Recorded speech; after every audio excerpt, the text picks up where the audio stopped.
Thank you for joining us. You are a part of an elite group who recognizes that Black women's health should be at the forefront of the national conversation. We are mothers, daughters, activists, entrepreneurs, entertainers, corporate warriors, and more, who help boost the economy and often drive the national conversation.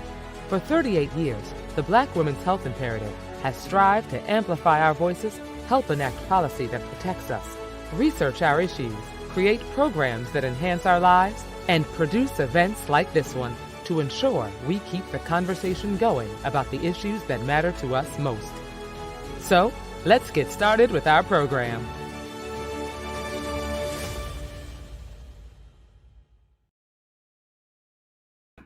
Hello, everyone. Happy Friday. Thank you so much for joining us for the It's Our Right webinar.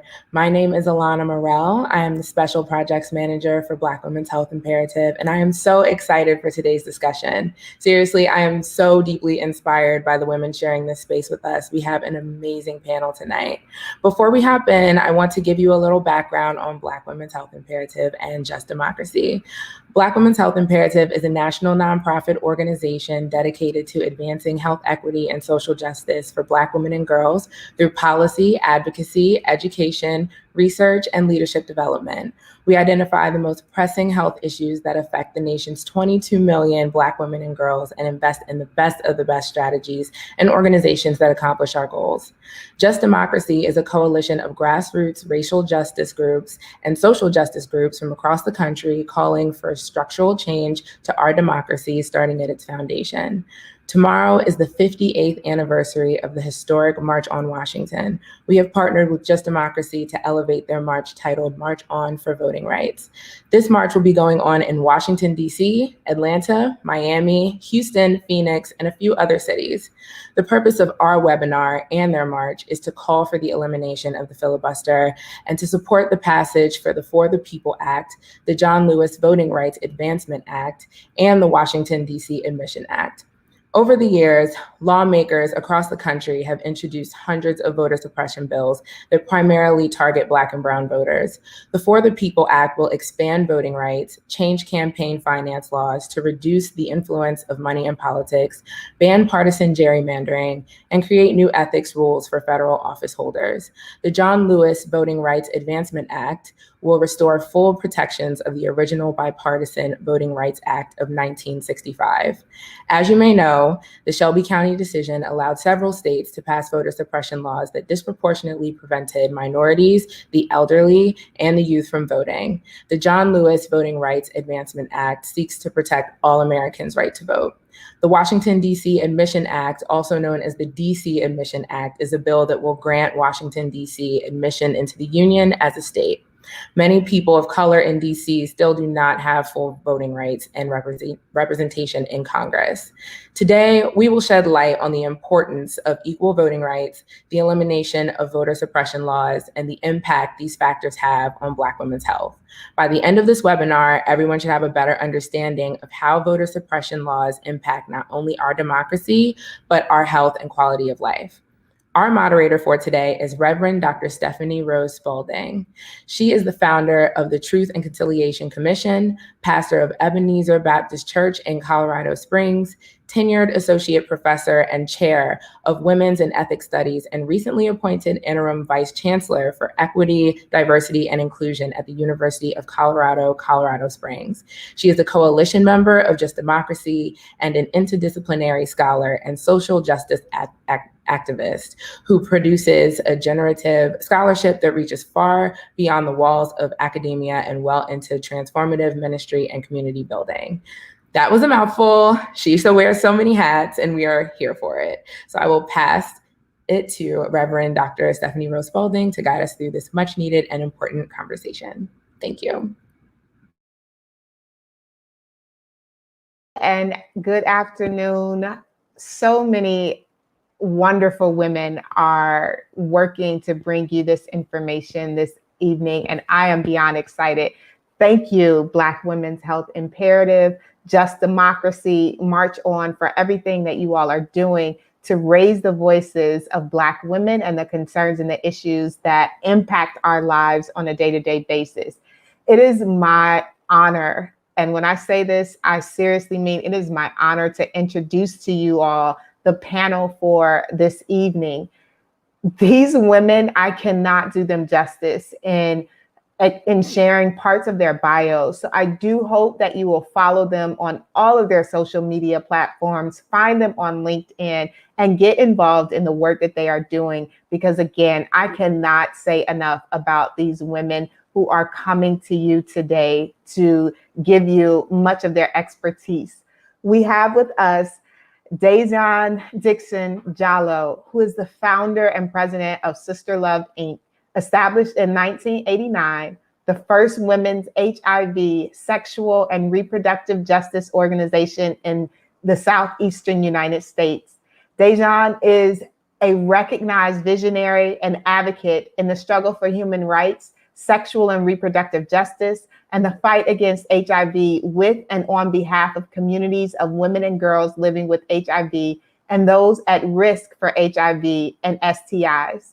She is a proud member of In Our Own Voice, National Black Women's Reproductive Justice Agenda Partnership, where she advocates for sexual and reproductive health rights and justice in public health and prevention policies and programs.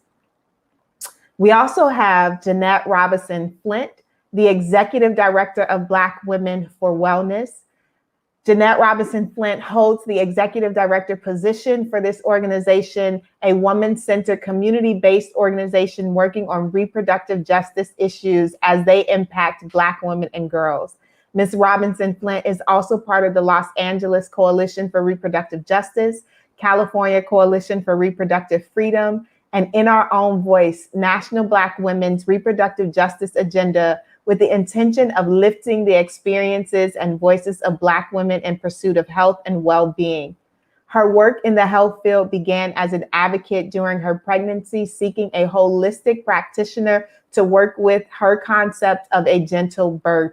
So many of our Black women need this, and it gives her great pleasure to imagine a world with powerful women at optimum physical, mental, spiritual, emotional, and financial health, leading us to justice and peace. We also have with us Brandi Williams.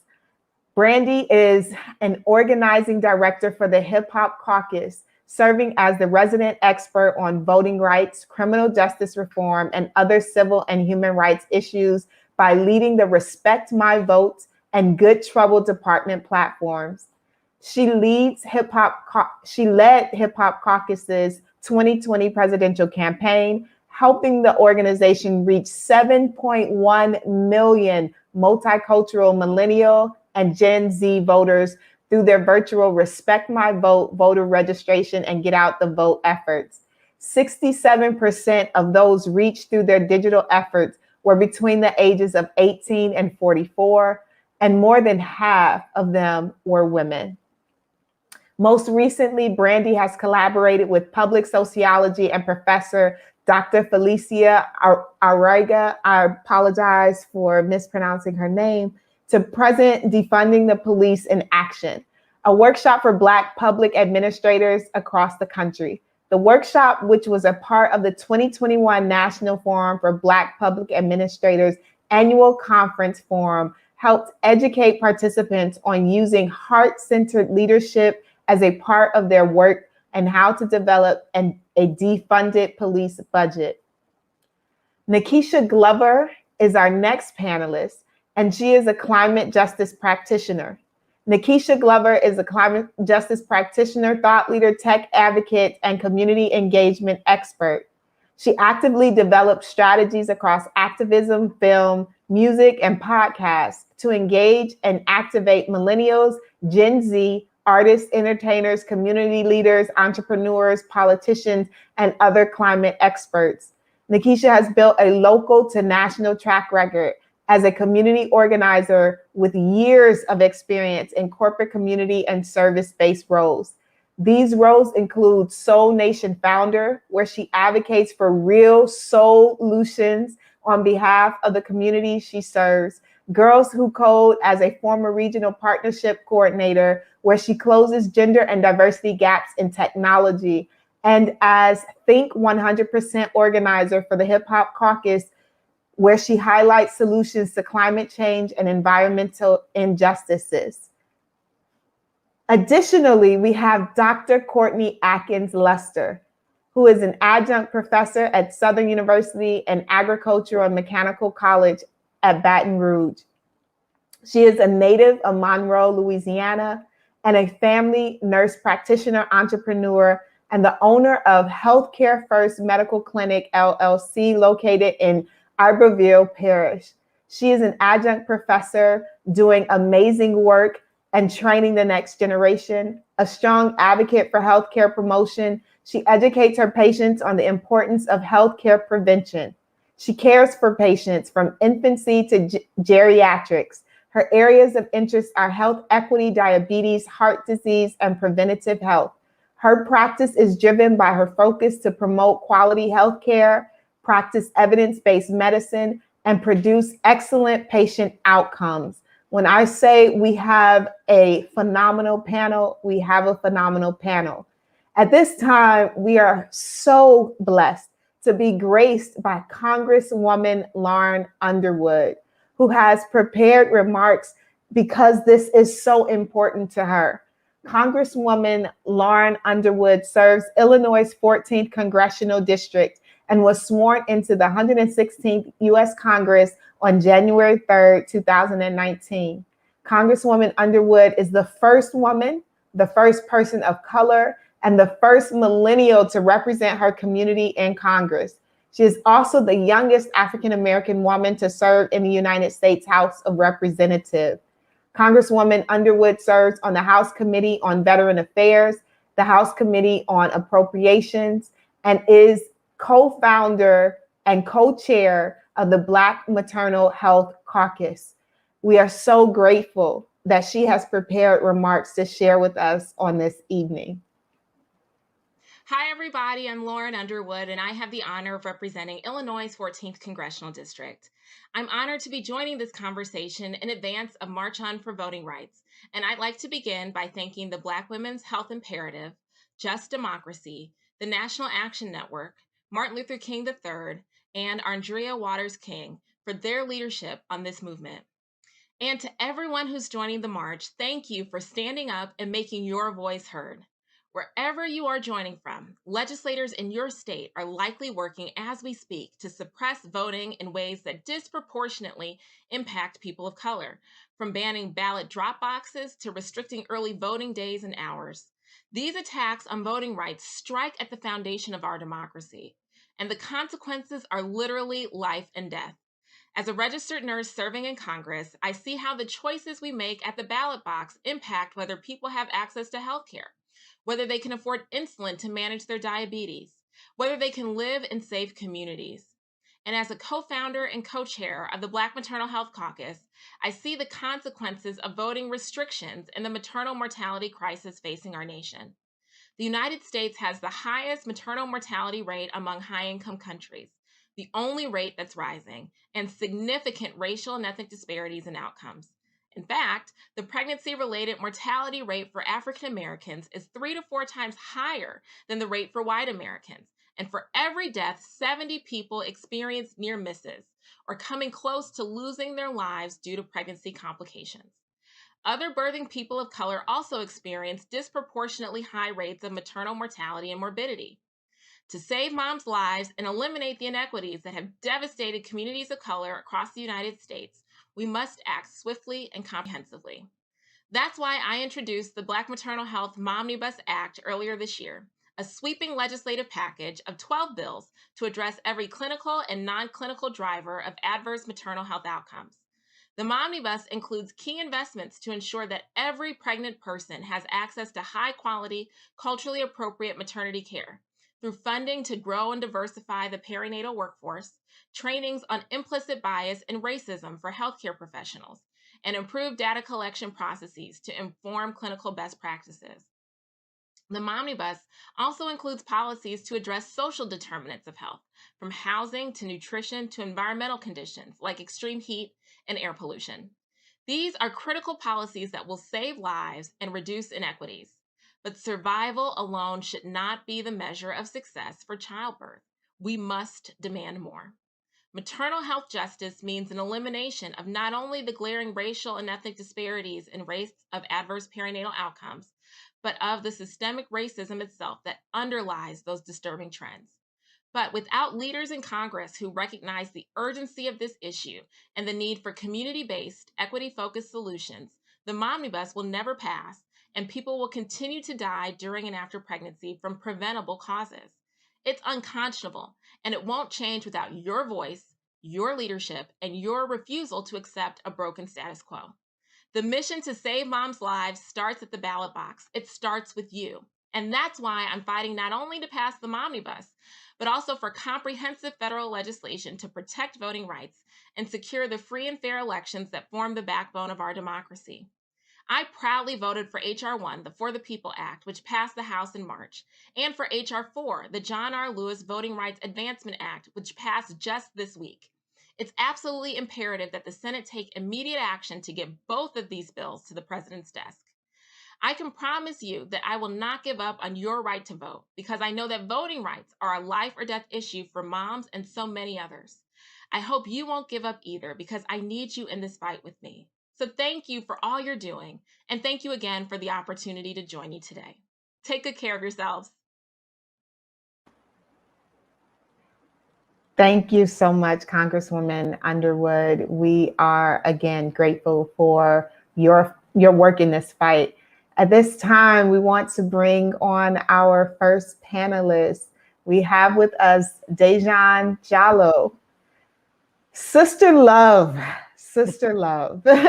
Will you please share with our audience members what the mission of Sister Love is and what you all are currently doing in the sexual reproductive justice space? Sure. And thank you so much, Rev. It's so wonderful to join you and all of the amazing panelists. And I would be remiss if I also didn't say, include my cousin, Sister Jannette Robinson Flint. I'm so excited to be here. Anytime we can be family is great. So great question. Sister Love's 32 years old this year, and we have consistently been working at the intersections of HIV and sexual and reproductive health, rights, and justice from the beginning, simply because though our initial work was to directly address HIV, finding quickly that the things that exacerbated HIV and AIDS in the lives of Black women were the very things that we were still struggling around in terms of our reproductive health and rights. And so a large part of our mission is to make sure that we're doing this intersectional approaches to the intersectional issues that all show up in the sexual and reproductive health, well-being, and nowadays the intentional conversations around pleasure are also important to us. So whether it's in education, whether it's in direct service delivery, like our testing and counseling and linkage to care programs, treatment, follow-up services, providing support programs, ongoing leadership development with people who are survivors and living with HIV and survivors of other challenges to women's sexual and reproductive health. We also have a very robust research program looking at medication abortion, looking at access to medications for HIV prevention that women have largely, especially cisgender women, have largely been left behind. So there are all of these different ways that we're looking at how policy and practice and lived experiences in the real world or in the everyday lives of women and girls, how all of these things mesh up together and what work we have to do at those different intersections between service delivery, advocacy, and the science that helps drive all of it. And so how does voting and access to the ballot box impact the work that you're doing and reproductive justice in general? Well, you know, how they used to talk about in terms of how voting impacts anything is that the personal is political, right? And so what we are very honed in on is that anything that happens in my life, in any person's individual life, is impacted by policies, by decisions, by regulations that are made by other people. And when it comes to people who are elected, voting gives you the opportunity to have the power to say who gets to make those decisions around those things that impact your life. So in Georgia, for example, because we have, and I say, you know, we're in the reddest part, a part of the country that's so red, we're actually burgundy, right? and that we have legislatures, we have state and local legislatures, and up until this recent election, we even had federal delegates like our senators who all voted the wrong way when it came to our best liberation opportunities with regard to our sexual and reproductive health. We're sitting in a state where laws are being passed around almost eliminating all access to abortion by putting a 6-week ban, making it impossible to achieve an abortion for people, even those who don't know how far along they are in their pregnancies, beyond a 6-week pregnancy, making it almost impossible for young people to have independent and autonomous choices around the access to abortion, making sure that medication abortion is more easily accessible to people. All of these are laws that get passed by people that are voted on by the people in our states. We also have to deal with some of these federal situations. So every single piece of legislation that is dealing with contraception, that's dealing with treatment, that's dealing with even, for example, the livable wage, dealing with climate justice, all of these pieces have something to do with my sexual and reproductive health. And so by making sure that I have a voting population that's educated, that's inspired, that's organized, and that is informed by their own lived experiences to be able to vote for those who are concerned and caring and providing the progressive support around those experiences. That's why voting matters. If we want to change what happens in the public spaces, in our healthcare, in our access to the workplace, in our access to information, education, all of that has to come through us voting for the people who care about our sexual and reproductive lives. What are the strategies from the reproductive justice movement that we can take and utilize and learn from in the voting rights movement? So there's a whole lot that I think comes from just looking at all kinds of movements that have impacted our voting rights and our ability to make change happen. There's the civil rights movement, there's the LGBTQ movement, there's even a lot from the feminist movement and the earlier women's health movement. But I think reproductive justice as a movement has opened up other strategies that have not necessarily been intentionally paid attention to or organized around. For example, using the lived experience being the most important data source that RJ recognizes, or what I call SRJ, because sex comes before reproduction in a lot of instances. So the sexual and reproductive justice really means that by telling our stories and connecting how those stories and the outcomes from those stories are directly affected by other things beyond that particular experience. If I am a person who is young, maybe looking for employment, or maybe trying to pay for my college loans, trying to make sure I have housing over my head, making sure that I get access to appropriate job space, that all of those parts of my experience have something to do with what I'm listening to and how I'm mobilizing around that. Centering Blackness, and even more important, centering Black womanness has been critical. That almost every single issue that you look at that is a challenge for us in the United States, if you start with those stories of Black and brown women first and expand on that, then you what I say is when Black women organize to change things for ourselves, we change things for everybody. You can just look at these past 2 elections in November and January. Yes, indeed. Just from the state of Georgia, all by itself almost, to see that that's a truism, that that's actually real. And just the last 2 things is that in the reproductive justice movement, intersectionality matters. And it's not just about identity, and it's not about identity politics.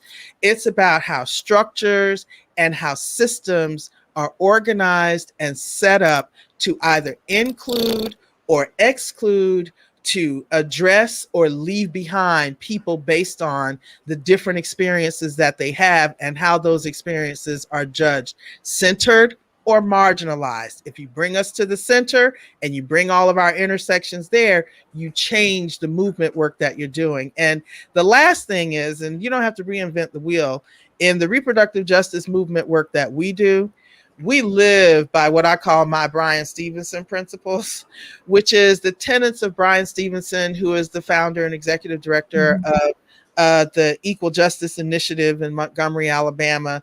He talks about how first you have to be proximate. You have to be close to the issue, to the people who are living the issue. As Ayanna Pressley, Congresswoman, says, the people who are closest to the pain must be the people closest to the power. So you have to make sure that the places and the tables and the rooms that we're entering and that are being set, that we're making sure that we're not the gatekeepers, but that we're the gate openers for all of those who are living the pain and living those experiences, are able to be in those spaces to talk about what the solutions are. We have to be able to change the narrative. It's not enough to talk about, Black women's pain. It's not enough to talk about women as victims. It's not enough to talk about how we stereotype and relegate Black women into a certain place. Black women are powerful, and Black women's power in the ballot box matters. If you didn't think it mattered, you just look at how hard they're trying to undo the successes of what Black women, at least in Georgia and other states across this country, did with the last two elections, the election and then the runoffs in certain places. And then the last two is we have to protect the hope. If you haven't heard the stories of hope and resilience and power of Black women, you ain't been listening. And then we also have to absolutely be willing to get, to be, and to make others uncomfortable. It is not okay that people are okay with the current status quo of things, where people are still hurting and suffering and where Black women are still being ignored and left behind. It is not okay to just let it go when we hear microaggressive commentary, or when we think that we are at a point where we just can't win. It is not okay to be okay. It is not okay to be comfortable with that. And my mantra on that one is that, because what I've seen is when people are comfortable, they ain't trying to change nothing. Amen to that. Thank you so much, Dazon, for everything that you all are doing, for your investment in this work. We could talk for hours about this, but I don't want to cut our other panelists short, and we will bring you back in the final roundup. But just want to say again, thank you so very much. At this time, our next panelist that will be joining us is Jannette Robinson Flint. Good afternoon, evening. How are you? Good afternoon. It's afternoon for me in Los Angeles, and I am wonderful. Thank you for inviting me to this panel. It is always good to share a table with my cousin Dazon and to meet new women, new to me, who are like making it happen, who are on the ground, who are in the middle, who are at the table, changing. Amen. Yes. Please tell us about Black Women for Wellness and the work that you all are doing in Los Angeles and around the country. Okay, I can do that. So Black Women for Wellness started 24 years ago. My goodness, time is moving fast. And it started with the Birthing Project. So we were a group of women who formed the Underground Railroad to Life in Los Angeles. So we were very much aware that Black women died in the first year of their life. Black women are 243% more likely to die in the first year after giving birth than any other women. And that doesn't matter your education, your social economic status, how much money you make, or even how much access to health you have. And we know that from some of the stories where celebrities have had to save their own lives in the hospital after giving birth. So one of the things that matters is if you have a support system. So that's what the Birthing Project did. It created a support system, a one-on-one mentoring for expectant moms, where the sister friend was to stay there for a year, which was that vulnerable period of time after giving birth. That's where we started. Then we started looking at comprehensive sex ed, because we were like, well, do people have the information that they needed? So we have a program called Get Smart Before You Get Sexy. Then we started looking at the environment. How do the products that we use impact our health and well-being, our fertility, our health status, etc.? And that's where we got Perfectly Natural, looking at the exposures we have from personal care, hair care products. That's a 7 billion plus industry per year, and no one is regulating it. Right. So we have all types of toxic chemicals in products that we're not looking at the correlation between our health status and the chemicals that we use. But then what we really recognized is that we had to talk to lawmakers and policymakers. So we came up with this program, VREAM, Voting Rules Everything Around Me. We did that because one of the things that happens in California is that we have this proposition. And we had wild Republicans who would put a proposition on a ballot because they couldn't get it any other way. And we realized that we had to talk to the legislators and policymakers and administrators who were on our side to get them to vote against, or to get our community to vote for or against some of these wild propositions that were coming our way. So Voting Rules Everything Around Us puts together a robust team of phone bankers, canvassers, people who do door knocking, community outreach. Those are the folks who go to the jazz festivals or the community events and share information. And now we also have a text team.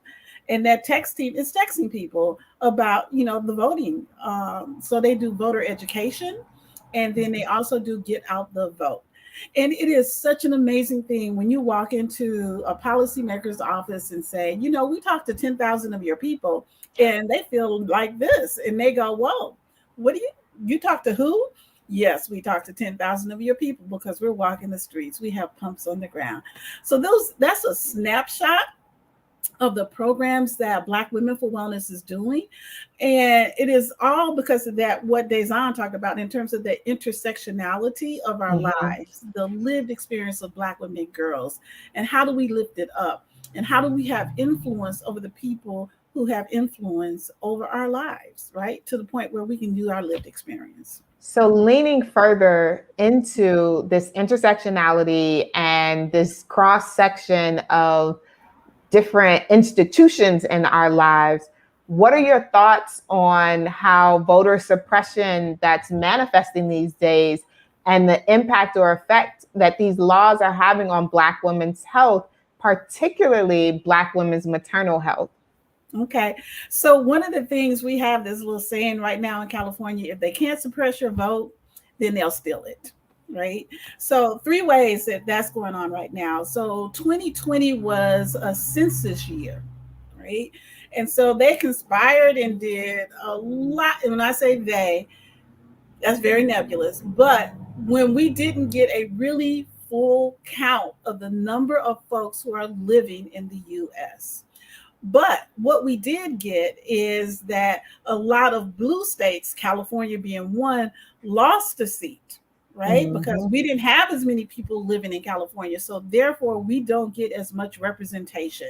But yet other states, say Texas and Florida, gained a seat. So now they'll have more people in Congress. We'll have less people in Congress. So that's one way they try to steal our vote. A second way they do that is, now that they've had a census, they're going to redraw the lines of who represents whom. Right. So they have what they call communities of interest. So they can put together communities that share some common culture and characteristics, and then they can disperse some communities that share common cultures and characteristics. So therefore, they can create that gerrymandering in terms of districts where no one will ever be voted out, or they can create some true representation. So right now, there is a redistricting process going on in the US. And in California, it's particularly interesting because we're losing a seat. And the question is, are we going to lose that seat in communities of color or where Black women live, which means we would lose representation, So well, that's we definitely need to get further into that later in the segment. Third way, I'm going to say it real fast, is currently California is also having a recall. So what they're attempting to do is recall the governor of California, which means it would be up for grabs, and only Republicans are running to be governor of California. So if California falls, then that also puts the national picture in jeopardy, because then there's not a majority, because the majority is razor thin in the Senate, which passes a lot of laws. Like for instance, we talked about, Lauren Underwood talked about the Mama Bus bill. Okay? And the Mama Bus bill, once it gets through the House of Representatives, and it goes to the Senate. So we will be watching that recall extremely closely. And I'm sure that there are others on this panel who have thoughts about that as well, the makeup of Congress, as well as what's happening in our governorships across the country. Mm-hmm. Joining us at this time is the phenomenal Brandi Williams of the HipHop Caucus. Brandi, now there are a lot of voters on this call and watching this, but they may not have any clue what the HipHop Caucus is. Please explain to us what the HipHop Caucus has done regarding voting rights and voting suppression, and just who you all are. I think you're still on mute. Thank you so much, Dr. Spaulding. So I am Brandi Williams, organizing director for HipHop Caucus. We are a national nonpartisan nonprofit organization that uses hip hop culture to organize those 18 to 40 around issues of civil and human rights, which is part of our Good Trouble department, as well as democracy and voting rights, which is our Respect My Vote campaign, Think 100% activism, which is our climate justice work, and then Justice Paid in Full, which is our economic justice work. And each one of those platforms is how we connect with the people on the ground with the issues. We're nonpartisan, but we are very much issue oriented. And so what issues and what things are impacting the hip hop, Black and brown communities that we need to be discussing and sharing with them. And so we launched Respect My Vote, which is our voting rights arm, in 2008.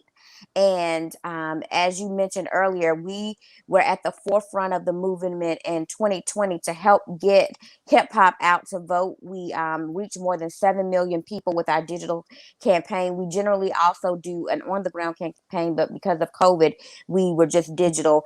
And one of the things I thought was really interesting is that 52% of the people that we actually touch were women. So again, we start to see how Black women are always at the forefront of all of the fights. And so I think it was Dazon who mentioned that when things change for Black women, things change for everybody. Mm-hmm. And so you see us at the cornerstone of many of these fights for that very reason.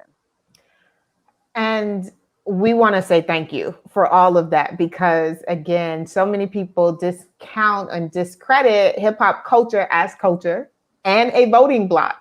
And so we see that your initial goal was to activate and motivate those voters. What are the ripple effects of that work, and what do you see in terms of future elections? That how will the Hip Hop Caucus impact those elections going forward, and younger voters even? So I think there are two things here that we should explore. One, just the overall fact that hip hop was started as a movement of change.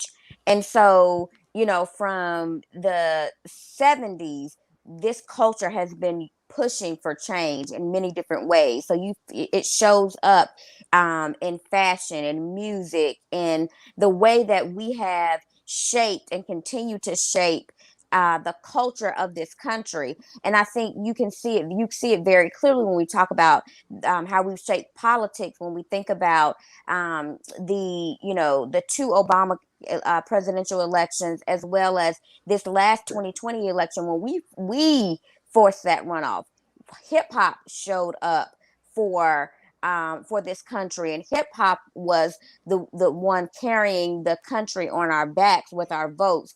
And I think if we even look throughout history, what's happened from Reconstruction up until now, every time we start to build that voting block, they start to look to suppress our voting. So that's what we're seeing right now happening, right? We can't get movement on in the Senate on the John Lewis Voting Rights Act or the For the People Act, which is really, as Congressman Underwood said, really what we need to be able to provide access to the ballot for all people. And so that's where I think we will continue to be able to show up, because hip hop is not going anywhere. We're actually getting stronger. And so that brings me to my second point. When we start to think about today's hip hop and the audience of our millennials and our Gen Zers, they live in a culture of activism, right? So they've grown up and been birthed and steeped, much like the baby boomers in the civil rights movement. They have this new age civil rights movement, and culture is definitely a part of that. Where the church was a huge part of the civil rights movement in the 60s, hip hop culture is definitely the cornerstone. So that's where we see us being able to really help shape how we use culture to continue to activate and organize around issues that matter to our communities. Brandi, I wish I could talk to each of you for hours, but we are constrained in time. I want to say thank you so much as we bring in our next panelist for this evening. We have Nakisha Glover, who is also doing this work in Generation Now, right? Not just Millennial, Gen Z, it is Generation Now and all those who are part of this culture. Nakisha, can you talk about the work that you do as it relates to the climate justice work and Black women's health and environmental justice? How do they even go hand in hand? Absolutely. Thank you so much. I want to start by saying that all of it's aligned, all of it is connected. And I'll start by defining what climate means. Climate is, by definition, the condition of our land, our air, our water, and our people. And Black women are the people that are most disproportionately impacted by climate and environmental injustices. For us, and the work that I do, climate justice is racial justice, and environmental justice is social justice. There's this gap that exists, and when we were talking about the numbers when it comes to Black maternal health and the health of Black women, like Black women did not sign up to say we want to be disproportionately harmed, we want to have dirty air and water that we can't drink. That is not something that we signed up for as Black women, but yet that is a truth in many of our communities. And so it's understanding that difference between Black communities and Black women's desire to actually build and live in sustainable and regenerative communities, and our actual access to the resources, the power, and the education and the infrastructure to achieve those communities. It is that ability to close those gaps, recognize where those gaps exist, and actually redistribute the access to the resources, power, education, and infrastructure that is important and what is meant by working in the space of climate justice. Fantastic. You highlight and hit on, or at least what resonates for me, is this redistribution of resources and access. What are action steps that audience members can take around current policy and work in climate justice space as it relates to Black women, but as it relates to all of us? Like you said, it's racial justice, it's social justice. I'm reminded of two things when you asked that question. One, Rihanna was at some award show. I don't remember what it was, but when she got up there, and it was definitely in the mix of people being able to figure out how to plug in, the one thing that she said was, you got to pull up. It's there in our everyday experience. There are opportunities to plug in. I think it's that sweet spot between, like many of us were working and providing for our families, It is that sweet spot in our time of what we do when we get off and the time that we get home, in which there is an opportunity to really plug in and engage. The thing about it is, in our lives, our issues are not isolated. We cannot talk about the impacts of climate injustices and environmental injustice as if we don't have other issues like Black maternal health and the health of our families, the food access that we have in our communities. We can't deal with those in isolate, or we can't solve these issues in isolation because we're not dealing with these issues in isolation. And so the other thing that I'm reminded about with your question when you asked what can we do, the second thing in addition to pulling up would be to actually vote. We're talking about voting, and we're talking about the impacts of voting. And I live in Charlotte, North Carolina, and my state actually has more pigs than people, which means that there are a lot of issues that come with a whole bunch of pigs.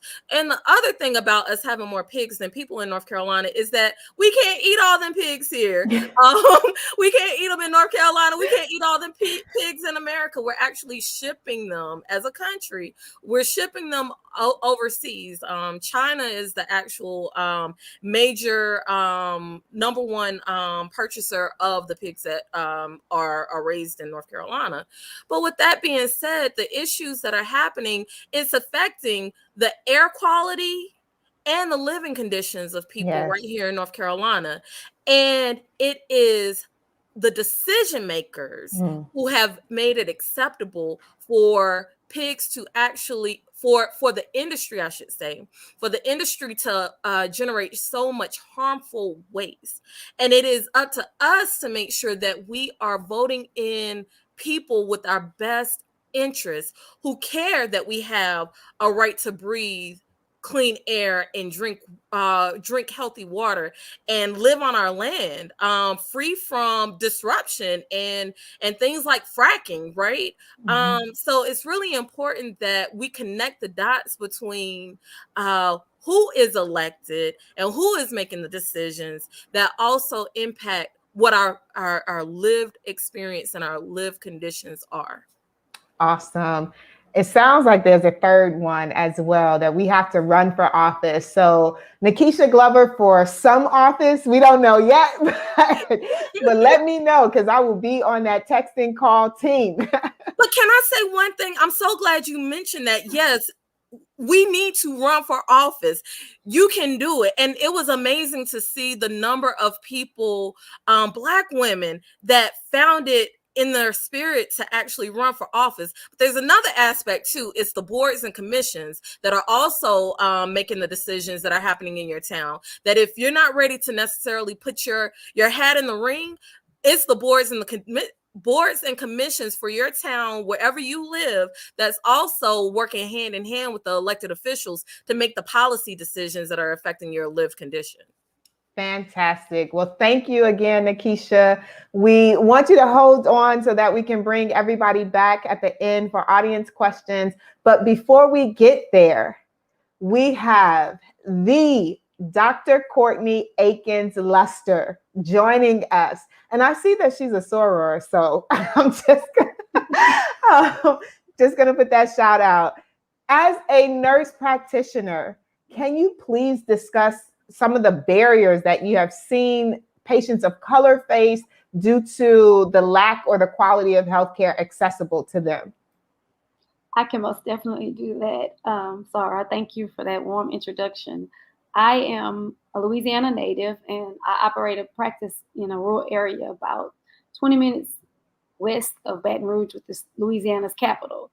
And I've been there 16 years, and a part of what motivated me to go there was that I worked for a hospital. I was a hospital nurse practitioner with a large group. And I saw so many people that looked like me come in and out, almost like a revolving door. And when I would discharge them, I would be like, be sure to keep your appointment. And they're like, we only have one provider in our area and he's sick. And so, sometimes the appointments are rescheduled and we just don't have a good source. So, I believe in being a part of the solution, not the problem. And I told my friend, let's go and look in this area. I didn't know anybody from there. the fact that it's only about 15, 20 minutes, but I'm not from South Louisiana. I'm a native of North Louisiana. So geographically, I didn't really know people there, but that changed really fast. And we got there and we got to meet people in the community, and we were able to open a rural health clinic within a year or two there. And, you know, I know that for some, we have been there to stop that readmission to the hospital, because you have to know what people go through every day and what their lives look like to be able to meet them where they are. The people who I was seeing with the revolving doors, they weren't coming back to the hospital because they wanted to, or because they had no understanding, or they didn't care for themselves. They just needed people to understand where they were, inform them and educate them about their health conditions where they were. And so that's what I am passionate about, making sure people understand their health condition, whatever that is, from diabetes to heart disease, just to wellness. You know, people frequently, you ask, how am I doing? I'm well. You know, but that is probably the least thing from the truth in this country that people will tell you, because we take our cars to automotive centers and to the dealerships for tune-ups and oil changes, and we neglect ourselves. You know, you have more than one car in your lifetime, but you only have one body. You know, we're not aware of what we're putting in. We're not aware of our environmental issues. As Nakisha said before me and the other ladies on the panel, you know, if we're not at the table making some of these decisions, we're on the table. And so leaning into that, how can equal access to voting resolve some of the problems that you see facing the communities that are getting disparate health care access?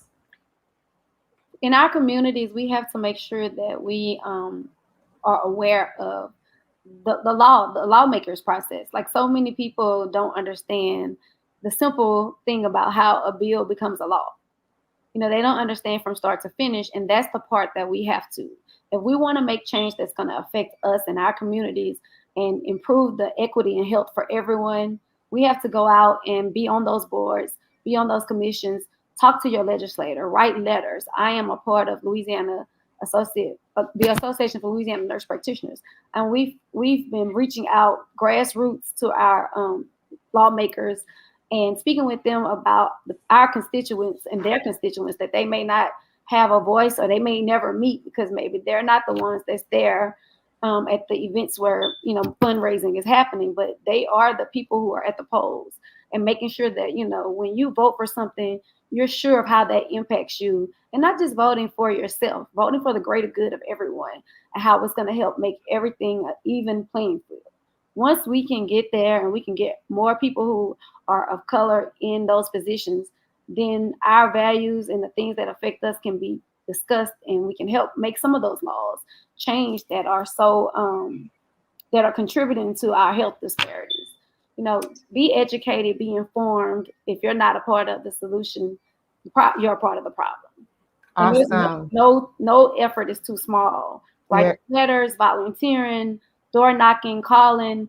We have to come together and work together if we want things to change.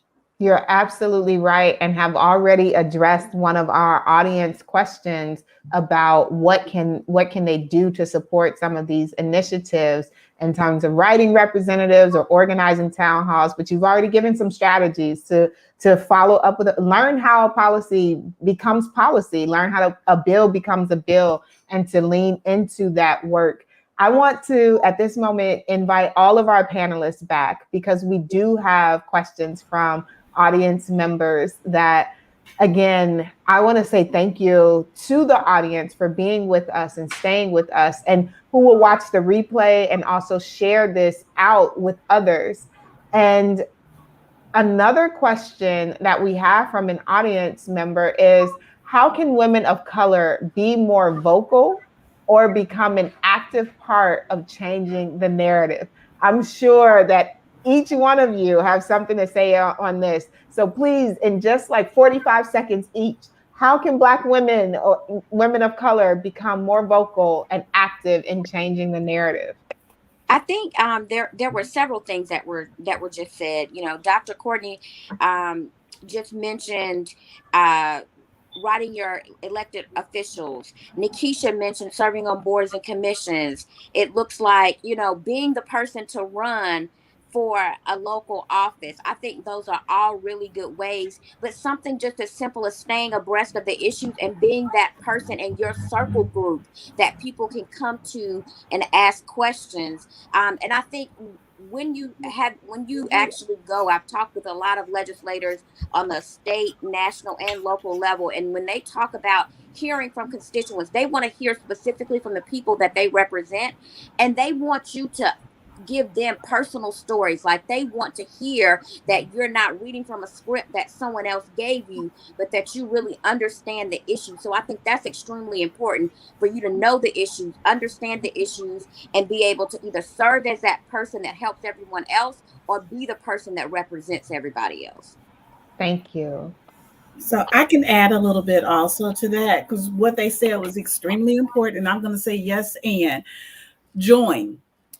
These women represents organizations across the country. Join an organization, and that helps them build their muscle and their strength. It helps us build our muscle and our strength. Have a house party and talk about these issues. Talk about these issues with your book club, so everyone gets more information. Social media.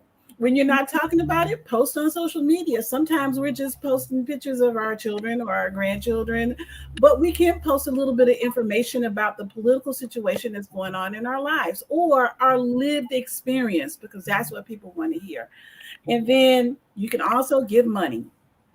Right? If you can't join an organization, if you can't become a member, if you don't want to do a house party, if you don't want to post on social media, just go ahead, write a check. It'll be okay. You have lots of resources here in terms of where you can do that. So it's important to stay abreast and be knowledgeable, because even if we put our head in the sand, it is still happening to us. Absolutely. And Nakisha will need our dollars when she runs for office. She knows what I'm over here doing. Mm-hmm.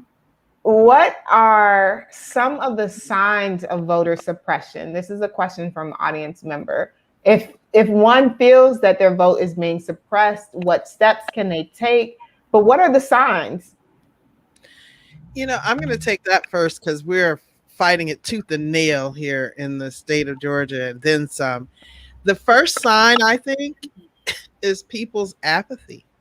People's apathy, because they are so worn down by, the struggles and the challenges that the opposition are putting in place to make the vote harder to get. So that's the first sign, is when people think it's not worth it. That is the first sign to say we have voter suppression in play. The other sign is exactly what is happening, which is the cheating, as you've heard before, is that when they can't win, they cheat, which is passing, and they steal it, is by passing lots of laws, enacting certain policies and regulations that just make it harder. In the state of Georgia right now, it's not only about making sure that they're purging polls. People are asking to make sure that you are registered to vote. Even if you voted in the last election that was just a couple of months ago, make sure you're still registered, because they are consistently purging names from rolls. They're also still continuing to fight against any particular expansion of voting during the voting seasons. So if you hear anything happening locally where people are reducing the numbers of absentee ballot boxes where you can drop off your absentee, where they're making it harder for you to mail in, making harder to get an absentee. If you did not have to have an ID to get an absentee ballot before, and now you do, that's a sign of voter suppression. The biggest one, I think, like what we have right now, is where when they can't even get through, because the opposite of voter suppression is voter motivation, right? Mm-hmm. Mm-hmm. And when the voters are motivated and come out, no matter what they do, we still get our votes in. And to the most of our needs, we vote the way we need, and we win those votes. And so when they see that they can't even fight against the numbers, then what they start to do is just take away our power straight up.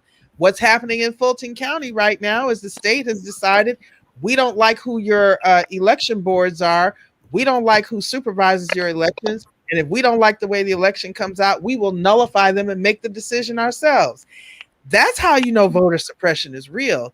And if your vote didn't matter, why does it matter so much more to the opposition than it does to us? That doesn't make sense. That means it matters a whole hell of a lot. Yeah, and I just want to throw this in too. Another way is when you see them taking away the right to vote from returning citizens. So to disenfranchise a group of people and it largely impacts people of color. You know, if you can vote, but it has conditions on it after you have served your time, those are always to suppress the vote. And I'm happy to say that this week in North Carolina, 55,000 returning citizens got their right back to vote. So if you are or know anyone who is on post supervised release, probation, or parole, they are now eligible to vote. As long as you're not incarcerated, you're eligible to vote in North Carolina. Go register to vote right now, and you can go to respectmyvote.com to do that. Brand, I just want to say very quickly, when you asked that question, Rev, about how do you know around voter suppression and what's the point in the voting, or why does it matter? That was not a legislative action that turned around that policy for those citizens in North Carolina. That was a legal action on behalf of the NAACP. And so what that means, because some of those judges are also elected, some of those judges are appointed by people who are elected. So again, even the laws that are in place matter because your vote matters. Absolutely. And I just want to add for our audience members who asked that question, like what steps can you do? What immediate things can you do? Participate in the March On for Voting Rights march that's happening tomorrow. Participate in that, even if it's digital, virtual. Share the Facebook Live feed and encourage other people around you. You can register people to vote. Find out what the voter registration laws are in your state and be aware of them. In Colorado, those who are re-entering into society have the right to vote, as well as those who are in jail versus prison. So know what the voting right laws are in your state and share them with the people around you. Share them with your family, with your friends, and then register. I cannot say it enough. Register everyone that you know who can vote to vote, and then get them out to the ballot box. That is how voter motivation undoes voter suppression. So just be mindful of that. We are so close, 2 minutes over time. But I do want to get to this last question. So directly for our climate justice warriors, when it comes to the workplace, do we have any rights pertaining to the quality of water and our environment at work? And if so, how do we address our concerns? I think that still goes back to everything that we're talking about, because the